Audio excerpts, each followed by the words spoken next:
A partir de agora, na Rádio Web UFN, Giro Esportivo, o programa que você vai acompanhar tudo sobre o esporte. Fala galera, ligada na Rádio Web UFN, tá começando mais um Giro Esportivo, programa produzido e apresentado por acadêmicos de jornalismo da Universidade Franciscana, sob a supervisão da nossa professora Glaíse Palma. Na central técnica nós temos Clenilson Oliveira e Lucas Acosta. Nosso programa está disponível no Spotify e no YouTube, e vocês podem nos acompanhar também através das nossas redes sociais, @giroesportivoufn e @radioufn. Eu sou o João Henrique, estou aqui com a minha colega Andressa, e hoje uma participação especial do nosso colega Miguel. Oi, pessoal. Opa, olá a todos. É um prazer ter na bancada aí, meu amigo Miguel, já participou comigo de algumas transmissões de jogos, é um excelente comentarista e um bom narrador. Nessa ordem. Primeira vez no Giro. Exato. Bom, Samuel não pôde estar presente hoje, mas nos próximos programas já está com nós aí. E no programa de hoje a gente vai falar um pouco sobre como os torcedores brasileiros que consomem esporte no geral enxergam os esportes individuais, como eles consomem até mesmo quando não tem brasileiros em destaque. Não sei se vocês têm algum esporte específico, individual, que vocês acompanham, independente de ter algum brasileiro? Eu, tênis. Eu acompanho um pouco de tênis quando sobra tempo no final de semana, ou que eu sei quando é que vai rolar os campeonatos, porque tênis toda hora tem torneio, e também tem brasileiro agora, né? Pois exatamente, o tênis é um dos esportes que está na pauta aqui agora com a chegada do João Fonseca, né? Eu não tenho, assim, um esporte individual que eu realmente acompanho, mas quando realmente tem um brasileiro, e daí eu quero assistir o jogo. Pois é, recentemente surgiu na internet esse debate de se brasileiro realmente gosta de esportes individuais ou se é mais uma satisfação pessoal nossa ver algum brasileiro brilhando e por isso a gente acompanha. Tem, ao longo do tempo, aí, diversos exemplos de esportes onde a gente teve destaque por um curto período de tempo, talvez, e nesse curto período de tempo a gente passou a acompanhar, passou a consumir esse esporte. Alguns dos exemplos na Fórmula 1. A Fórmula 1 sempre foi um esporte bem tradicional aqui no Brasil, porque a gente sempre teve brasileiros em destaque, né? Além do Ayrton Senna, já teve Nelson Piquet, Emerson Fittipaldi, recentemente Rubens Barrichello, Felipe Massa. Então todo mundo acompanhava a Fórmula 1 no domingo, era tradição no Brasil. E no que parou de ter brasileiros, parou um pouco esse consumo com Fórmula 1. Hoje em dia tem realmente uma bolha que consome, mas já não é mais uma tradição. Já não sai mais. Eu lembro do meu pai olhar bastante, todo domingo ele parar para acompanhar. Eu nunca fui de Fórmula 1, nem de alguma coisa ligada à corrida, mas eu lembro dele parar para olhar. E também colegas, eu lembro de quando eu era bem pequeno ainda, mas eu chegar no colégio na segunda-feira e falarem muito sobre o Felipe Massa quando era criança, e eu ficava meio avoado, porque eu só olhava futebol na época, mas saiu da bolha mesmo. Hoje em dia a gente tem uma crescente no Brasil no quesito Fórmula 1, mas aí é aquela bolha, aquela galera que gosta do esporte em si, tem aquele mundinho ali deles. Eu também acompanhava muito com meu pai, mas depois do Felipe Massa, assim, parece que perdeu um pouco aquele brilho de assistir a Fórmula 1. Porque eu não acompanhava pelo esporte em si, sabe? Era mais pelo momento com meu pai. Pra torcer pra alguém e pra confraternizar, né? Exato. Acho que acaba faltando, no fim das contas, uma sensação de pertencimento. Por que a gente tá acompanhando isso se ninguém tá nos representando? Mas agora mudou, agora tem o Bortoleto na Fórmula 1. Eu passei a acompanhar, eu sou um dos que a chegada de um brasileiro me atingiu. Eu passei a acompanhar mais a Fórmula 1 agora. Chegou o Bortoleto, é um baita destaque, é uma promessa na Fórmula 1. Ele entrou agora, ele tá numa equipe mediana pra ruim, na verdade. Ele tá provavelmente na pior equipe do grid da Fórmula 1, mas é um projeto... É o início, né? Isso, mas é um projeto. A própria equipe dele agora, na temporada que vem, vai mudar, vai ser uma outra equipe mais forte, mais organizada. A tendência é que ele vai evoluindo, mas enfim, ele pessoalmente é um destaque, ganhou a Fórmula 2 e a Fórmula 3 no primeiro ano de participação em ambas as categorias, 2023, 2024, e já em 2025 já entrou para a Fórmula 1.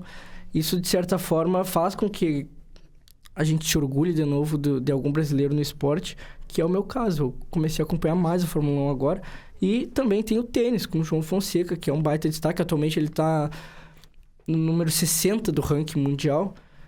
Relativamente longe ainda, né? Tem um baita caminho, mas... Fez bons resultados, ganhou... Ele é muito novo, né? Ele é muito novo, que é um ponto. Ele é um jogador, basicamente, que não tem experiência de grandes torneios, mas jogou grandes torneios, conseguiu bons resultados, ganhou até alguns e teve a vitória contra o jogo contra o Jokic, então tem toda essa questão. Mas um negócio que a gente pode citar desse pertencimento que tu falou é que brasileiro normalmente não tem grandes apoios. A gente tem o futebol que dá certo porque tem muito dinheiro. Os outros esportes a gente vê que tem talentos, mas que não vai pra frente porque não tem a estrutura que precisa. Claro que Fórmula 1 e tênis são 2 esportes que, digamos que seja mais elitista, que tenha dinheiro para colocar, mas mesmo assim, mesmo tu tendo dinheiro para apoiar o teu filho nesse esporte, as oportunidades não são igual para quem tá na Europa, para quem tá na América Central não, do Norte, ali nos Estados Unidos. Porém, daí quando a gente vê esse brasileiro que consegue superar tudo isso daí, aí o cara já começa a torcer. E também a ascensão dessa galera é muito rápida, né? Que nem tu falou, Fórmula 3, Fórmula 2, Fórmula 1. O gurizão é muito novo, já ganhou aquele torneio na Argentina contra um dos top 20 do mundo. Então, a gente tem aquela coisa do brasileiro que mesmo ele chega do nada, já chega com os 2 pés na porta. Isso aí mostra o talento de uma vez, isso que a gente gosta muito de ver no Brasil.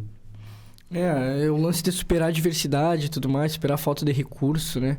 No UFC a gente vê muito isso. Isso, o UFC eu acho que de esportes individuais é onde mais constantemente a gente tem destaque, né? Também. A gente começou no boxe com o Popó, que é várias vezes campeão mundial. Aí no UFC, que é um esporte mais jovem, digamos assim, é dos anos 90 para cá que foi criado o UFC em si. Mas teve, claro, o auge, digamos, do brasileiro, o Anderson Silva, que todo mundo assistiu. Eu lembro da época que foi a primeira vez que eu parei para ficar acordado de madrugada, que meu pai deixava eu ficar acordado, que é para ver as lutas do Anderson Silva. Eu lembro de ter 10, 12 anos querendo tomar café, senão eu ia dormir. E daí mais agora Poatan, Charles do Bronx, que também acho que foi o segundo maior e segundo melhor lutador que tivemos. Aí tem o Moicano agora, que faz boas lutas, mas também é um lutador mediano. Citei antes o Poatan e o Charles, que ganharam o cinturão. E a gente continua nessa daí, de apoiar os brasileiros. E alguma coisa que nem as bolhas que a gente falou da Fórmula 1. Tem as bolhas, mas as bolhas se criam porque normalmente um brasileiro pavimentou aquele espaço para a gente criar essa comunidade. Que nem hoje em dia eu vejo o UFC muito grande no Brasil, porque teve o Anderson Silva, há pouco tempo teve o Charles do Bronx, tem toda aquela narrativa do Charles contra o Khabib, contra o Makhachev, então tem toda essa questão. Contra o Khabib não chegou a lutar contra o Khabib, mas o aprendiz dele, o Makhachev. Então, tem toda essa questão. Vê o brasileiro e pega gosto. Eu mesmo peguei gosto pelo UFC por causa disso daí. Antes eu só assistia por causa do Anderson Silva. Aí com o Charles do Bronx eu comecei a olhar, aí meus amigos param pra olhar no sábado e eu falo, vou dar uma estudada sobre o esporte. Quando tu estuda sobre alguma coisa, normalmente tu pega gosto. E falando do UFC, o Miguel citou nomes que, tipo, são sagrados, assim. Todo mundo conhece ou já escutou falar. Não, então, são brasileiros que começam nesses esportes individuais que não são não tem uma visibilidade tão grande que nem o futebol, enfim, esses esportes coletivos no Brasil, mas eles se consagram neles. Então, a gente acaba acompanhando muito mais. Por exemplo, voltando para a Fórmula 1, a gente pôde acompanhar a história do Ayrton Senna, e o que fez... Eu comecei a pesquisar mais, porque eu comecei a me interessar. Não só de acompanhar, mas a gente se interessa, né, quando vê... O Ayrton, ele veio naquela época O Ayrton morre em 94. E depois, em 94, volta a ganhar a Copa do Mundo. O Ayrton era o ídolo que o Brasil precisava, porque o Brasil estava há quase 30 anos sem ganhar uma Copa do Mundo, com aquele sentimento de frustração com a seleção de 82 e 86, e o Ayrton chega naquela época para ser esse ídolo. Por isso que ele é tão amado no Brasil. Infelizmente tem a morte dele em 94, mas o Brasil precisa de ídolos muitas vezes, porque é um povo meio que desamparado em algumas questões. Então o Ayrton Senna chega, que nem aquilo lá, ele tinha um carro ruim da Williams, ele vai para a McLaren, então tem toda aquela questão. O que eu sei de Fórmula 1, do básico, quase nada, também foi por causa do Ayrton Senna. E eu nasci 6, 7, 8 anos depois da morte dele. E eu cresci ainda assim escutando a história dele para tu ver o peso que ele tem. E hoje em dia, se alguém gosta de Fórmula 1 da nossa idade, muito por causa do Ayrton Senna. Isso, é toda uma construção de legado.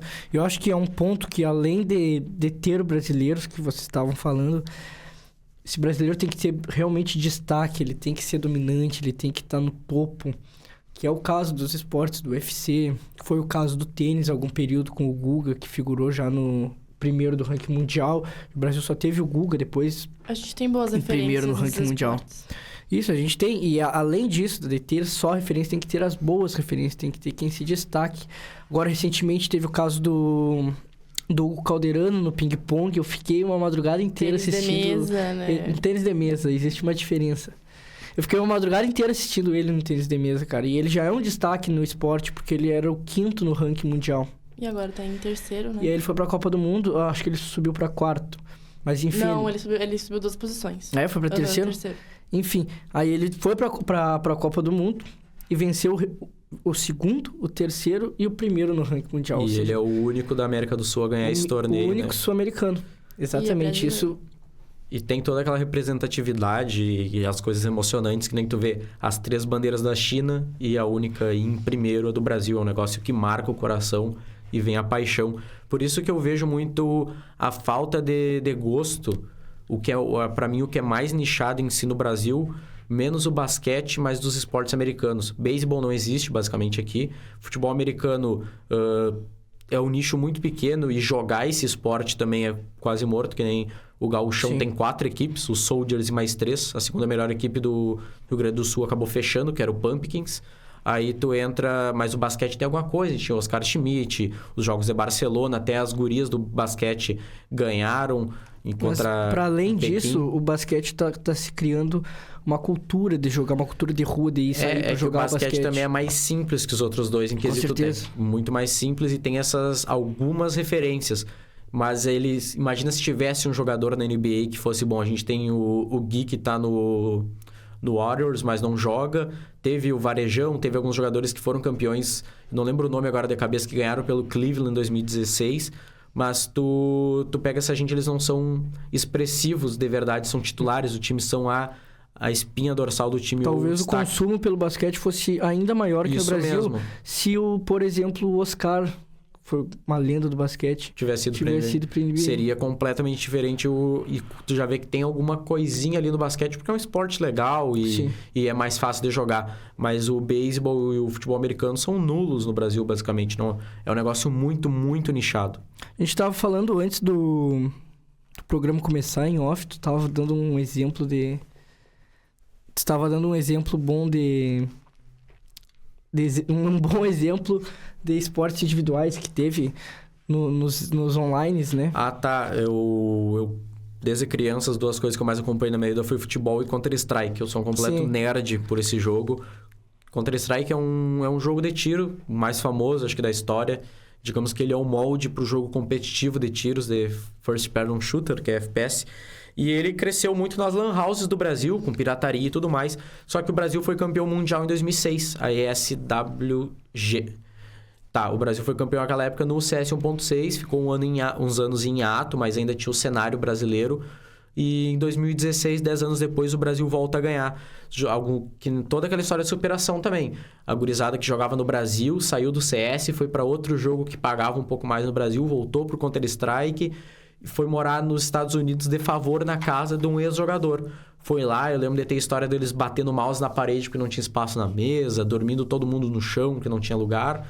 E em 2015 eles vão pro campeonato... 2014 eles vão pro campeonato mundial, se classificam como os 16 melhores, 2015 também nas 2 vezes, mas sempre batendo na trave contra as melhores equipes. Aí chega 2016, tem 2 mundiais que são conhecidos como Majors, e a equipe da Luminosity e depois SK Gaming, uma org americana e outra alemã, eles com a mesma line-up, que era Cold, Taco, Fallen, Fer e Fênix, são campeões mundiais.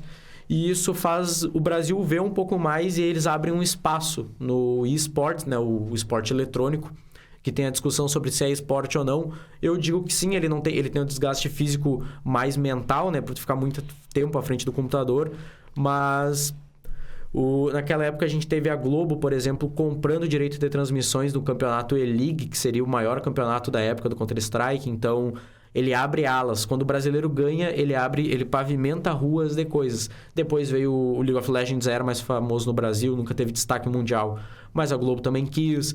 Aí a gente vai trazendo alguns outros jogos online e como esse sentimento de pertencimento do brasileiro é muito grande. Eu lembro de amigos meus de Formigueiro, a cidade do interior de 6 mil habitantes, que começaram a gostar de Counter-Strike depois disso daí. Eu vi eles serem campeões porque eu era um nerd completamente obcecado pelo jogo. Mas quem gostava de alguma coisinha online e não acompanhava, quando viu, tem uns brasileiros lá, parava para assistir mesmo sem entender o jogo. Aí começou a criar até na cidadezinha pequena uma comunidade e tudo mais. E quando eu vim aqui para Santa Maria agora, eu comecei a ver que tem gente que acompanhou aquela época aqui de Santa Maria também.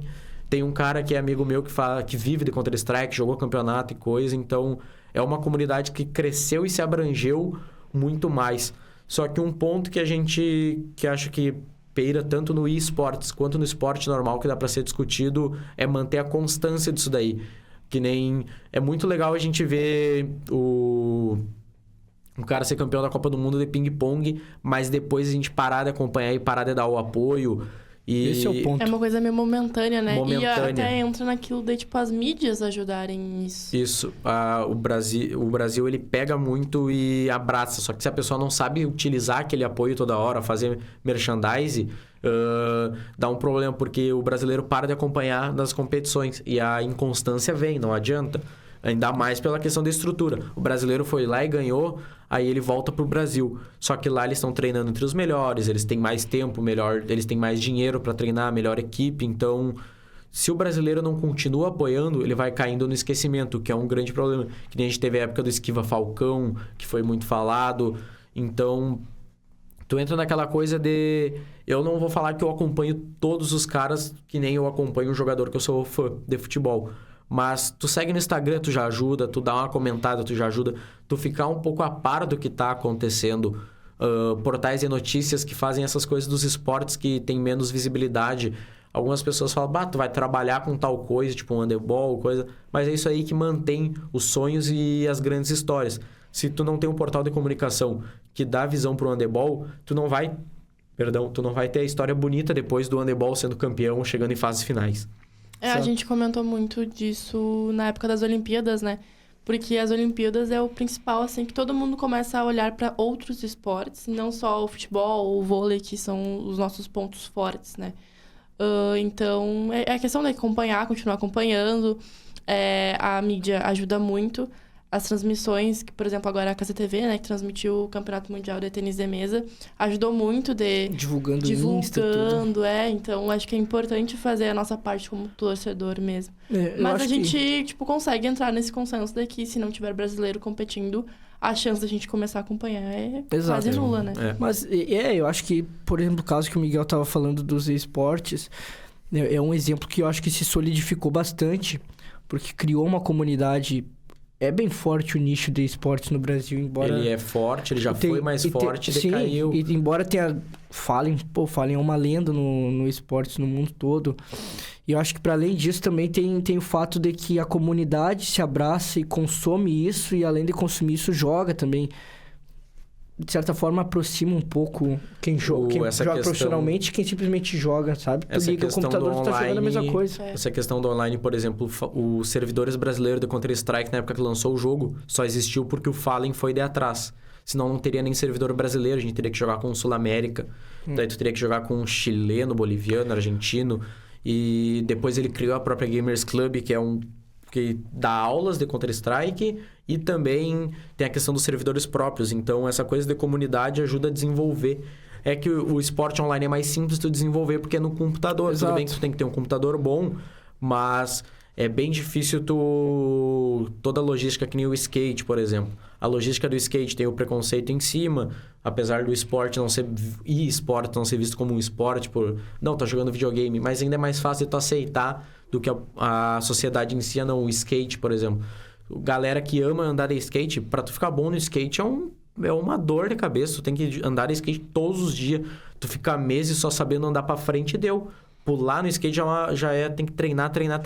Isso aí vai tempo, vai desgaste, vai dinheiro. Então, sem o apoio, é bem difícil tu criar essa coisa de comunidade e desenvolver um esporte. Inclusive, aqui em Santa Maria vai ser a primeira pista 100% pública de skate coberta do Brasil. Isso é um ponto interessante. Pronto, inclusive, né? Falando em skate, eu até ia citar. No skate, a gente tem nomes muito conhecidos. A gente, principal, Raíssa Leal, que é muito nova e já tá fazendo história. Mas tem Letícia Buffoni, que também foi, assim, e ainda é uma das referências. Tem a Pamela Rosa também. Todas já foram para as Olimpíadas, conseguiram mais destaque lá. E são esportes que não são do nosso cotidiano. Mas quando a gente assiste, a gente adora. O que eu mais acompanho é skate, porque tá no meu ambiente desde que eu era do colégio, então eu acompanho até hoje skate. Tem muito mais, Luan Oliveira, já teve o Kelvin, o Marcelo Formiga, que foi tinha até tênis da Rox dele numa época. Época que a Rox... Enfim, o skate é isso, mas junto com o esportes, o skate, de certa forma, tem o seu próprio nicho, sabe? Os campeonatos de skate são muito dão muita visibilidade, são muito movimentados, tem um circuito que vai muita gente. As Olimpíadas agora é só uma pequena fração do que é todo o campeonato. Até porque o skate é novo nas Olimpíadas. Né? De certa forma, o skate... Ele entrou para as Olimpíadas, mas ele não precisava em si, sabe? Ele tem uma comunidade forte. Os esportes também. Mas eu digo, entrar para as Olimpíadas é bom para... É muito bom para desmistificar um pouco, tu sai da bolha, tu todo quebra... mundo começou a acompanhar pouquinho tu levanta mais debates, skate, sabe, sobre o skate, que são muito importantes. O underground já vai pegar um público maior, assim, pode ter uma visibilidade maior, que a gente espera muito. É que o skate também entra naquela parte dos esportes radicais que aí sempre cai uma Nike, cai um Red Bull ali que apoia, que gosta dessa brincadeira. As grandes marcas apoiam, né? Por causa que o esporte radical é coisa de louco. Então todo mundo gosta. Coisa de corajoso, né, cara? Não, é coisa de louco. Mas enfim, corajoso. Aí entrando nisso, a gente pode levantar o debate se o que a mídia pode fazer para ajudar, porque é lógico que precisa ter números para que acompanhe, mas e se não tem os números, o que pode ser feito para fomentar a prática do esporte ou que as pessoas consumam o esporte? Tem o caso que o Miguel falou da Globo comprando os direitos para transmitir jogos do CS. Isso se manteve, a comunidade abraçou. Hoje em dia, não sei se a Globo transmite ou algum canal de emissora grande. A Globo tem até o Sport TV 3. Teve até um projeto que foi montado para isso daí que o Thiago Leifert apresentou sobre esportes online. Mas era num horário bem de madrugada, é um horário meio ruim. Só que também não pega tanto porque a gurizada mais nova também não vê tanta TV.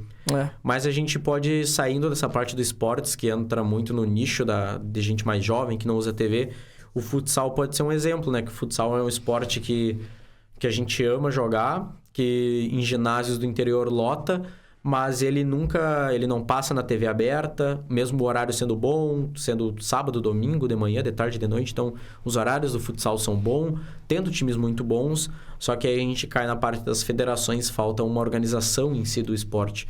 O futsal tem a Liga Nacional, tem o Brasileirão, tem a Série Ouro, tem a Liga, tem o Gauchão, então falta... Esse que é o ponto. O futsal, ele tem um monte de federação que não se organiza em uma só ou não se organiza bem em nenhuma. Enquanto no futebol, mesmo a gente tendo a CBF, que é uma completa loucura, uma completa zona, dito isso, ainda tem muito dinheiro e é a grande paixão, então você sustenta. Acontece que o futebol se vende sozinho, né? Não adianta. Tu tem que ser completo e incompetente pra falir o futebol. Não tem como. É impossível. Eu ia falar... Acho que o futsal, ele vive na sombra do futebol. Muito, com certeza. Eu ia falar que, na verdade, nessa parte da mídia tem que ter uma mão de via dupla, na verdade, porque a mídia tem que dar essa iniciativa, mas tem que ter público também para manter isso, né? Então, talvez falte um pouco de interesse da nossa parte para que continuem transmitindo, mas como o Miguel falou do futsal tem público. Tem. Mas ainda falta alguma coisa. Acho que a grande questão do futsal é talvez uma profissionalização nas transmissões. Até que tem umas transmissões de conseguir... Sim. Porque, assim, se tu for no futsal, se tu for assistir um futsal dentro do ginásio, a atmosfera é incrível, assim. A melhor coisa que tem. É muito bom. Agora, se tu for ver pela TV, pelo YouTube, parece que é mais morno, o que não tem nada a ver com futsal, porque é uma gritaria, a torcida tá em cima o tempo todo. Eles não conseguem passar a verdadeira emoção. A mesma coisa que no futebol 11 tu consegue, né? Isso, no 11 tu consegue. Que nem agora tá tendo a volta dos placares antigos da Globo com o hino. Só tu botar o hino já virou uma loucura. O som da torcida no futsal, nas transmissões, tu não vê muito som da torcida, eles deixam de canto, falta mas enfim. Apoio. Falta isso tudo. E, como tu disse, é uma via de mão dupla, além da mídia. Um caso bom hoje em dia, por exemplo, a Cazé TV ou as mídias de YouTube que estão democratizando esse acesso a esses outros esportes, mas além de ser uma via de mão dupla, isso tem que ser popularizado, eu acho, desde cedo. Então, para a mídia transmitir, tem que ter comunidade. Como se cria uma comunidade? Eu acho que desde a base, escola, projetos. Eu, por exemplo, no meu colégio, só pratiquei futebol e vôlei, sabe? Eu também, eu praticava... São os mais populares, né? E comuns a escolas. Eu praticava vôlei e handebol obrigado. Não, futebol não, vôlei e handebol obrigado. Futebol era o que a gente queria. E isso depois do 6º ano, porque antes a gente tinha educação física uma vez na semana. Eu lembro que um ano a gente foi 2 vezes pra quadra porque a gente incomodava tanto que a professora não liberava. Pois é. Aí o cara só queria saber de jogar bola, a professora não deixava. E tu tem que explicar o porquê que é legal jogar aquele esporte, né? Esse que é um ponto também. Mas além de tu fazer isso por burocracia de simplesmente passar outros esportes, tem que conquistar nas pessoas o desejo de praticar, né, cara? E o que eu acho que não é difícil. Depois de velho que eu fui aprender a gostar de quase tudo que é esporte. Quando eu era miúdo, eu assistia e gostava, mas não jogava. É que não adianta tu botar um monte de crianças dentro de uma sala de aula, começar a explicar a regra teórica e depois largar na quadra. Mostra um jogo, mostra um exemplo, mostra uma história. Né? Exato. Fala a história de alguém aí, que um jogador de basquete, um jogador de handebol. A Cazé TV, que nem vocês citaram, mudando o assunto, é legal. Eles compraram os direitos, que nem handebol eles estavam transmitindo, tênis de mesa. Então, essa parte do online é muito importante agora. Que nem a Cazé TV tá fazendo esse trabalho, eu acho muito bom. O grande lance da Cazé TV é que eles transmitem a competição inteira, assim. Até depois que o brasileiro é eliminado, ele segue transmitindo. Também de ter o acesso, porque as transmissões no YouTube, tu entra ali, tipo... Qualidade é boa, rápida, fácil de acessar. Não tem esse negócio de assinar um canal fechado, né? Porque não é todo mundo que consegue também. E não é sempre que tem esses campeonatos. E é fácil tu achar na Cazé TV, porque eles entram ao vivo, tu vê no YouTube. Que nem eu falei do tênis de mesa. Tênis de mesa não, o tênis normal. Tu tem que pesquisar o horário, pesquisar o canal. E aí sim, tu te preparar para aquele tal horário e daí... Esse que é um grande problema. E ainda fica gravado, né? É um grande ponto. Tu pode voltar, tu pode assistir de novo. Enfim, eu acho que... O debate foi bom, renderia muito assunto hoje, é um bom tema, né? Mas está estourando o nosso tempo. Fica a conclusão de que a mídia deve contribuir bastante, projetos devem ser feitos e que sim, né? Brasileiros influenciam o nosso consumo ao esporte individual, é o que mais influencia. E sem brasileiros, infelizmente, as comunidades não crescem aqui no Brasil. Sim, realmente. Sim. Eu acho que uma coisa que eu tava falando até, que nem tu falou que a gente fez transmissões juntas. Quando todo mundo trabalha em conjunto, de mão dada, para todo mundo ganhar, todo mundo acaba sendo melhor. Se tu acaba trabalhando só para te ganhar, que nem só vou transmitir futebol que dá dinheiro. Tu vai estar queimando outros esportes, outras pessoas... Então, tu vai ganhar dinheiro, mas até ali tu vai ter uma barreira. E outra pessoa vai estar quebrada. Se todo mundo der as mãos e se ajudar, a comunidade em geral dá muito bom. Eu digo isso para todas as questões. Que nem futebol em Santa Maria e coisa. Se um organizador de campeonato me ajuda a transmitir, eu dou visibilidade pro teu campeonato, qualidade de transmissão, mais pessoas vão jogar, tu melhora a tua marca. Então, todo mundo vai se ajudando. É um ciclo infinito de ajuda, e isso que é importante. Que nem o exemplo lá tem do Futebol 7 aqui em Santa Maria, a gurizada do Planeta Bola pagou um curso de transmissão para a galera do Canal 7 para isso mesmo, para eles transmitirem o negócio. Então, se todo mundo se ajudar, todo mundo ganha. E no longo prazo, todo mundo vai ganhar mais ainda junto. Perfeito. Exatamente isso. Tá certo? É isso. A gente fica por aí, pessoal. Nosso programa está disponível no Spotify e no YouTube. E vocês podem nos acompanhar nas nossas redes sociais, @GiroEsportivoUFN e @RádioUFN. A gente fica por aqui. Valeu!